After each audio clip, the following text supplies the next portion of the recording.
In a quote from Ronald Reagan, "Free enterprise. It's a rough and competitive game, but is better than a governmental monopoly." He established the concept that a free enterprise system is much better than the alternatives of socialism and communism. In today's political circles, the idea of America's free enterprise system is being challenged from a congressional resolution known as the Green New Deal. The Green New Deal was introduced by Democratic Representative Alexandria Ocasio-Cortez of New York and Democrat Senator Edward J. Markey of Massachusetts. The proposal's intent is to enable the federal government to reduce the use of fossil fuels and address the subject of global warming due to greenhouse emissions. According to the New York Times, Republicans have cast this movement as a socialist takeover, which is evidence that Democrats are far from the mainstream on energy issues. How devastating would the Green New Deal be to American farmers, as well as the economic downfall imposed on Americans? Cynthia Lettner, president of the Wisconsin Dairy Alliance, recently stated that the policy means certain death for dairy in the dairy state.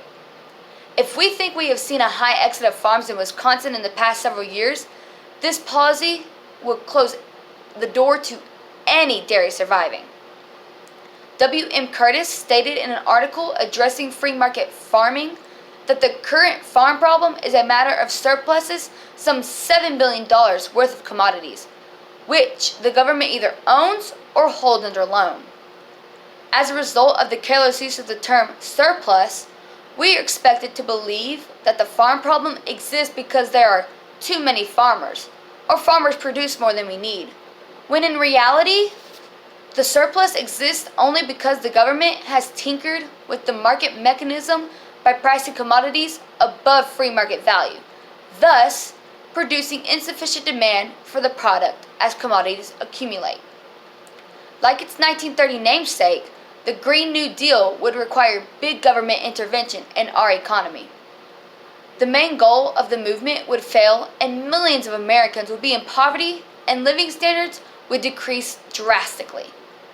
Policies of the 1933 New Deal, signed by Franklin Delano Roosevelt, gave the executive branch the power to set wages and prices across the United States. The think tank of administration believed that the overabundance of money being poured into the stressing economy would have ended the Great Depression. However, modern economists such as Harold L. Cole and Lee E. Ohanian of UCLA have shown that wage and price inflation actually made things worse for working class Americans. The Green New Deal would simply crush the poor class of Americans, and as a result, low-income Americans would spend a higher percentage of their income on energy. These costs would only increase with higher tax rates on fossil fuels, and electricity rates would skyrocket because of the supply and demand factor of a free enterprise system. The Green New Deal's devastation continues as the details become more and more apparent. When the freshman representative Alexandria Ocasio-Cortez was asked about the overall cost of implementing such a plan that would restructure our entire way of life, Alexandria responded that it would require raising the top tax rate on incomes above $10 million to 70%. Economic experts developing the plan agreed that the hefty price tag is not in the billions of dollars, but more in line with trillions of dollars. I ask, how can such a devastating plan be considered so good for our country? Quotes from the witness testimony at the Green New Deal Forum provided by the Congressional Western Caucus brings forth the utter nonsense of such a resolution. Rick Manning, Americans for Limited Government. Socialism is always a failure. It deprives people of freedom, choice, property, and opportunity. The Green New Deal is nothing more or less than a new rationale for a failed government system that has always resulted in enslavement and deprivation of the people, and it must be rejected. Representative Ron Estes of Kansas.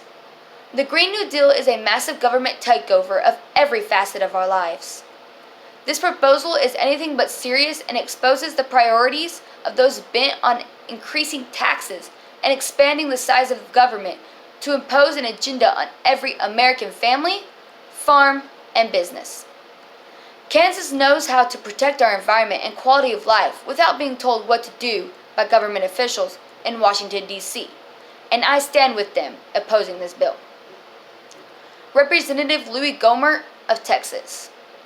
If you need any more proof that these climate change proposals are a complete farce, look no further than the Green New Deal's plan to eliminate air travel within 10 years.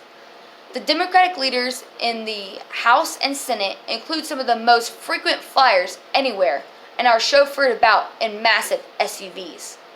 Perhaps it would be more accurate for them to just come out and boldly say what they really believe. The Green New Deal should help make the U.S. a socialist country where the poor suffer and only the liberal, self-crowned socialist leaders are allowed to use massive quantities of carbon fuel in planes and big SUVs. Brad Polumbo stated in an article of the Foundation for Economic Education, "The Pope just called private property a secondary right. He couldn't be more wrong." Pope Francis's criticisms of free market capitalism don't mesh well with available facts, empirical evidence, or a basic understanding of how economics works. In a lengthy religious text, Francis wrote, "The fragility of world systems in the face of the pandemic has demonstrated that not everything can be resolved by market freedom. To care for the world in which we live means to care for ourselves. Yet we need to think of ourselves more and more as a single family dwelling in a common home. Such care does not interest those economic powers that demand quick profits." Also, according to Polumbo, false framing, the poor versus markets, is one of the greatest fallacies in progressive thinking, to believe that this would not be of interest to the people. In reality, market exchange only happens when all parties stand to benefit. The Pope's view that markets are opposed to the people's interests is undercut by empirical data. In the last 50 years, the spread of free trade and capitalism has driven unprecedented global economic progress. In summary, can a governmental resolution at such a magnitude of cost fix the problem facing our nation's infrastructure and provide the scaffolding support needed for our free enterprise system to continue thriving? Can such a resolution become the beginning to the end of our free enterprise system, or is it a ploy to usher in the socialistic views gripping our way of prosperity?